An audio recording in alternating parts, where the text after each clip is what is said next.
முருகன் கையில் வேல் இருக்கு தெரியுமா? அது முன்வினையை அகற்றிவிடும் புரியுமா? முருகன் கையில் வேல் இருக்கு தெரியுமா? அது முன்வினையை அகற்றிவிடும் புரியுமா? வேலை வணங்கி வந்தால் கிடைக்கும் பலன் கொஞ்சமா? தாளை பணிந்து விட்டால் விதியும் நம்மை மிஞ்சுமா? வேலை வணங்கி வந்தால் கிடைக்கும் பலன் கொஞ்சமா? தாளை பணிந்து விட்டால் விதியும் நம்மை மிஞ்சுமா? அந்த முருகன் கையில் வேல் இருக்கு தெரியுமா?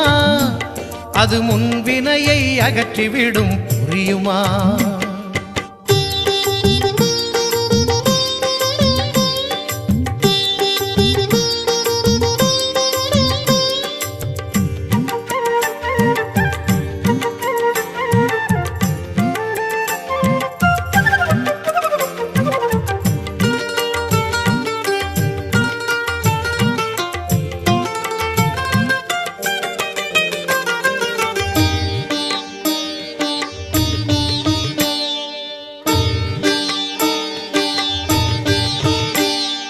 தங்கத்தேரில் பழனி முருகன் பவனி வருகிறான்.